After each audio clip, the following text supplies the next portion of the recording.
నమస్తే రమగారు. నమస్తే జయ. రమగారు, నెల సంపాదన అనుకుందాం. నెలంతా కష్టపడితే మంత్ ఎండ్లో మనకు శాలరీ పడుతుంది ఫస్ట్లో కదా. మళ్ళీ నెలంతా కష్టపడతాం, మన అవసరాలను తీర్చుకుంటాం, మళ్ళీ మామూలే. నెలంతా కష్టపడటం, శాలరీ రావటం, మన అవసరాలు తీర్చుకోవటం. ఇంకా ఇదే నా జీవితం. ఇట్లానే ఇట్లానే ఇట్లానే ఇట్లానే రొటీన్గా ఇంత సంపాదన ఇంత ఖర్చు, ఇంత సంపాదన ఇంత ఖర్చు.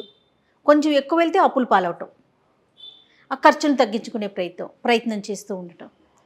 ఇంతకు మించి ఎట్లా రమ్మగారు? అంటే ఇంకా ముందుకు వెళ్ళాలనే ఆలోచన కొంతమందికి ఉంటుంది.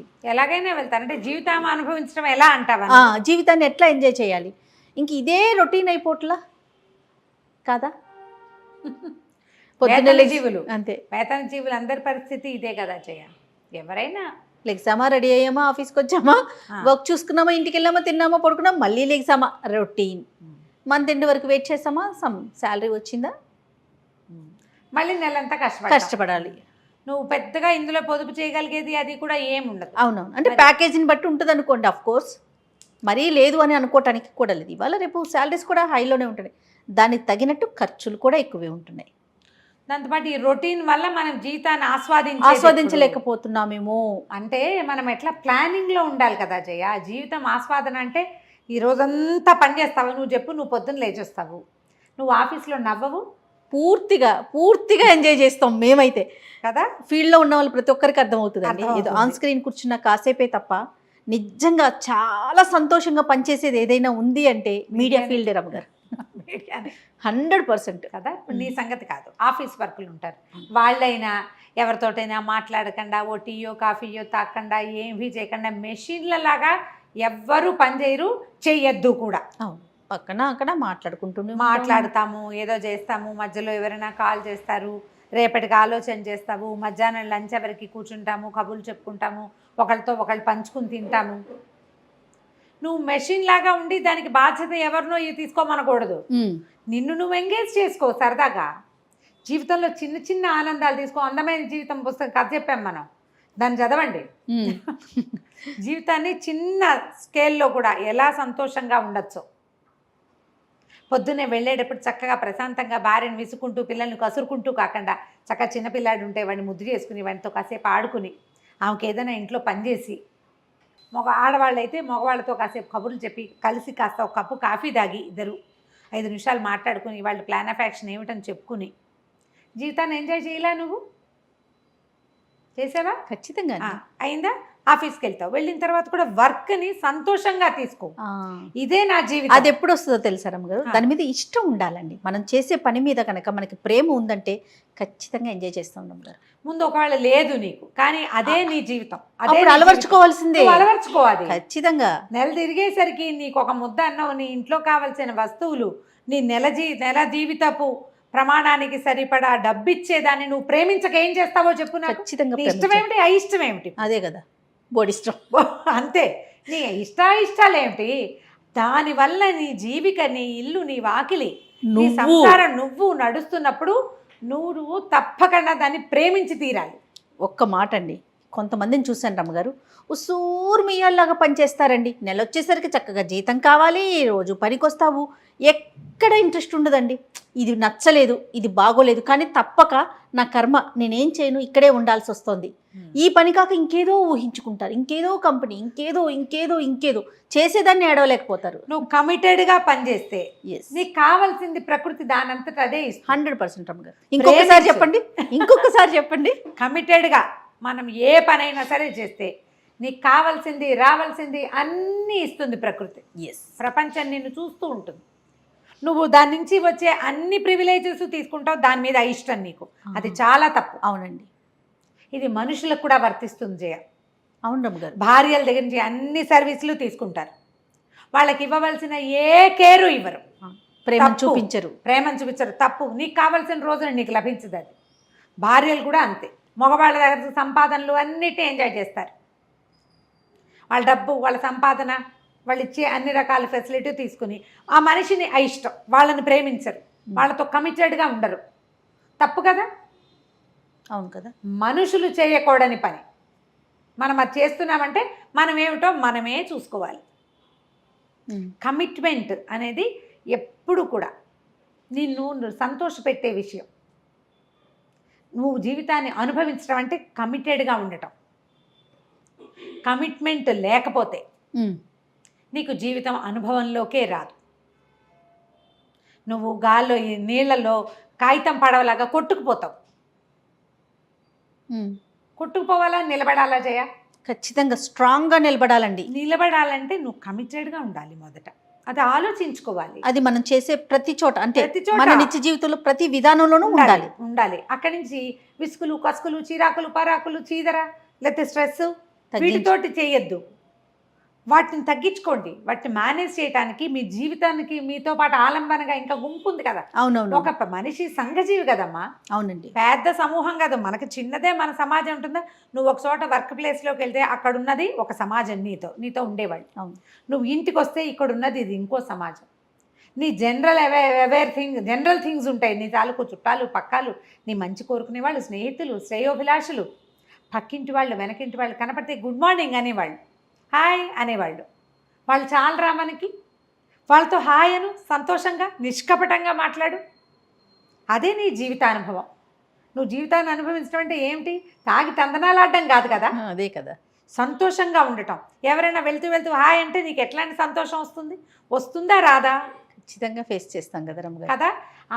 ఒకవేళ రాదని ఎందుకు నాకు సంతోషం రావట్లేదు అని ప్రశ్నించుకో. అది మనలో లోపం ఉన్నట్టే కదండి. గ్యారంటీగా నీకు ఎవరైనా పలకరించినా నువ్వు మొహం మార్చుకునే ఉంటావంటే మొహం మాడుపు నీ ప్రత్యేకత అనుకో. ముందు దానికి రిపేర్ చేసుకో. కొన్ని సందర్భాల్లో రమ్మగారు మాట్లాడితే సమస్య తీరిపోతుంది. ప్రతిదానికి అరిచి కేకలు పెట్టే అక్కర్లా. కానీ అలా మాట్లాడడం, దాన్ని కూడా మనం స్ట్రెస్గా ఫీల్ అయ్యి అది ఎదుటి వాళ్ళ మీద తోసేస్తూ ఉంటాం కదండి. స్ట్రెస్గా ఫీల్ అయిపోతాం. అవును. అక్కడ మాట్లాడొచ్చు, ఆ సమస్య అక్కడతో తీరిపోతుంది. కానీ అలా తీసుకో. తర్వాత మనం జీవితాన్ని ఇలా నెలసరి సంపాదనలతోటే ఉంటే మనం ఎట్లా అనిపిస్తుంది. మీరు ప్లాన్ చేసుకోండి సరిగ్గా. ఎట్లా అంటారు? ఇప్పుడు నీకు 50,000 నీ జీతం అనుకో. నీ ఖర్చులు ఒక 40,000, ఒక 10,000 నువ్వు సేవ్ చేయగలవు. ఒక 5 తగ్గించు, 35 చెయ్యి. ఇట్లా ఒక 6 నెలలు చేశాక ఒక చిన్న ట్రిప్ వెళ్ళు నువ్వు దాచిపెట్టిన డబ్బులతోటి. ఇక ఉద్యోగపు హైరానా ఏమీ లేదు. ఒక 1 వీక్ పాటు అంతే. అమ్మ నాన్నని తీసుకెళ్ళు, భార్య పిల్లల్ని తీసుకెళ్ళు, అన్నయ్య వదిన అక్క బావ అలా కలిసి వెళ్ళు. ఎప్పుడైనా ఒకసారి సడన్గా చుట్టాలు వేరే ఊళ్ళో ఉంటే ఒక 4 రోజులు పిల్లల్ని తీసుకుని వెళ్ళిరండి. మీ జనరల్ సేవింగ్స్ కాకుండా ఇలా కొంచెం సేవ్ చేయండి. ఒక సడన్ ట్రిప్ ప్లాన్ చేసుకోండి. స్నేహితులతో కలిసి వెళ్ళండి. తాగటం తినటం నువ్వు ఒకడివే కాదు, కుటుంబంతో ప్రాక్టీస్ చేయండి. ఇప్పుడు మన సమస్య ఏంటంటే జయ, మనకి సమాజాలు చిన్నవి. ఇప్పుడు పోనీ మనమైనా మనమ్మ భార్యాభర్త ఒకళ్ళో ఇద్దరో పిల్లలు వేసుకో. మన కజిన్స్ కూడా 25 మంది లేరమ్మా. ఇప్పుడు లేరు కదా. ఇదివరకు 10, 20 ఉండేవాళ్ళం. ఇప్పుడు మన కజిన్స్ వాళ్ళకు ఒక్కొక్కళ్ళు ఇద్దరు పిల్లలు. అవును. కజిన్స్ని కలవండి. మన పాత ఊరికి ఒకసారి వెళ్ళిరండి. మనతో పాటు చిన్నప్పుడు కలిసి చదువుకున్న వాళ్ళంతా ఎక్కడెక్కడున్నారు, ఏమేం చేస్తున్నారో కనుక్కోండి. ఎవరైనా మనకంటే చాలా బాగుంటే అసూయపడద్దు, సంతోషపడండి. వాడిని చూసి మోటివేట్ అయ్యి మనం కూడా అట్లా చేయాలనుకోండి. జీవితాన్ని అనుభవించడం అంటే ఇది. ఏ పని లేకుండా ఉండటం జీవితాన్ని అనుభవించడం అని పొరపాటును కూడా అనుకోవద్దు. జీవితాన్ని పని చేస్తూ ఆస్వాదించాలి. పని చేయకుండా కూర్చుంటే జీవితం స్టాగ్నేట్ అయిపోతుంది. కాలంలో నీళ్లు కట్టేసావు, ఏమవుతాయి? మురిగిపోతాయి కొన్నాళ్ళకి. ప్రవాహమే కదా దాని అందము. వెళ్తూ ఉండాలి. ఆ వెళ్ళటంలో పని ఉంది, పాట ఉంది. సో రొటీన్ లైఫ్లో చిన్న చేంజెస్ చేసుకోండి. చిన్న చేంజెస్ చేయండి. రెగ్యులర్ సేవింగ్స్ కంటే కూడా ఒక డిఫరెంట్ సేవింగ్. ఎప్పుడు ప్రతి వారం ఒకే చోటకి వెళ్ళి తింటాము, ఒకే చోట ఉండటము, ఇంట్లోనే పడి ఉండటము కాకుండా ఫర్ ఏ చేంజ్ ఏదైనా చేయండి. కొత్తగా ఆలోచించండి. ఎప్పుడు చూడండి ప్లేసులకి. అందరూ వెళ్ళే ఒక పార్కుకే వెళ్ళకండి, ఇంకెక్కడికైనా వెళ్ళండి. 4 అడుగులు వేసి నడవండి. భార్యాభర్త కలిసి యోగా క్లాస్కి వెళ్ళండి. ఏ జూంబా క్లాసులో ఇవన్నీ వచ్చినాయి. మీరు ఒకళ్ళతో వాళ్ళొకళ్ళతో వెళ్ళిపోకుండా మీ ఇద్దరు కలిసి వెళ్ళండి. ఇలా ఎక్కడికైనా వెళ్ళండి, ఏదైనా చెయ్యండి అనగానే చెరుకో పక్కకి లాక్కుని ఇప్పుడు ఏంటంటే నేను వింటున్నాను జయ ఇట్లా. అవునండి. ఆవిడకి బిర్యానీ నీకు ఇష్టమైతే నువ్వు తెప్పించుకుని తిను, నాకు ఇష్టమైంది. ఇలాగే నీకు ఇష్టమైన చోటుకి నువ్వు వెళ్ళు, నాకు ఇష్టమైన చోటుకి నేను వెళ్తాను. ఇక నువ్వు కుటుంబం నా బొంద. కొన్నాళ్ళకి ఆవిడకి అక్కడ ఫ్రెండ్స్, ఈయనకి ఇక్కడ ఫ్రెండ్స్. అంతే. కొన్నాళ్ళ పైక మీ ఇల్లు మీది, మా ఇల్లు మాది. ఒకళ్ళ కోసం రెండో వాళ్ళు వాళ్ళకి నచ్చింది చేయాలి. ఒక నెల నీ ఛాయిస్, రెండో నెల నా ఛాయిస్. సంసారం ఇలా ఉంటే ఎంజాయ్మెంట్ ఏంటో తెలుస్తుంది. రైట్. సంసారం బాగుంటే ఉద్యోగంలో కూడా హ్యాపీగా ఉంటాం. ఇప్పుడు మన పాయింట్ అదే కదా, మన సంపాదనలోనే ఉంటే జీవితాన్ని ఎప్పుడు అనుభవిస్తాము అని. మన పక్కనున్న వాళ్ళని సంతోషపెట్టి సంతోషపడండి, ట్రై చేయాలి. ఇవన్నీ కూడా ప్రయత్నాలే జయ. మనం ఎక్కడ తప్పు చేస్తున్నాం, ఎప్పుడు నేను సెల్ఫిష్గా ఉంటున్నానా, లేకపోతే ఎప్పుడు ఈ అమ్మాయి సెల్ఫిష్గా ఉంటుందా అనేది ఆలోచించండి. అసలు ఏది సెల్ఫ్, ఏది సెల్ఫ్లెస్ అనేది ఆలోచించండి. ఏ ఓల్డేజ్ హోమ్కో వెళ్ళరండి, అమ్మా నాన్నల్ని ఓల్డేజ్ హోముల్లో పెట్టకండి. ఎక్కడైనా అనాశరణాలయాలకు వెళ్ళండి, వాళ్ళకి కావాల్సింది ఏదైనా కాస్త కొనుకెళ్ళి పట్టుకెళ్ళి ఇచ్చిరండి. ఇట్లా ఏవైనా చేంజ్ చేసుకోండి లైఫ్లో. అప్పుడు ఈ మొనాటని, ఈ సంపాదన వెనకాలే పరిగెడుతున్నామనే భావాలు తగ్గిపోతాయి. ఇవాళ రేపు ఇద్దరు వర్క్ చేసేటప్పుడు ఈ ప్రెషర్ వస్తుంది చేయాలి. అవును, నెలంతా పరిగెడుతున్నాము, మనం ఏం ఎంజాయ్ చేయటం లేదు అనిపిస్తుంది. చిన్న చిన్న ఆనందాలు వెతకండి. ఎవరి లెవెల్ ఆఫ్ ఆనందాన్ని వాళ్ళు, ఎవరి పద్ధతిలో వాళ్ళు, మీ ఛాయిస్ని బట్టి. వాన వచ్చేటప్పుడు కాగితం పడవ చేసి నీళ్ళల్లో వేసినా సంతోషంగానే ఉంటుంది జయ. నేను ఇప్పటికి చెప్పనా, నేను ఇప్పటికీ కూడా ఈ షాపింగ్ లిస్ట్ రాస్తామా కాగితం, అది లిస్ట్ అయిపోయిన తర్వాత అది పడిపోతుందా, నేను దాన్ని మడత పెట్టి పడవ చేస్తాను జయ.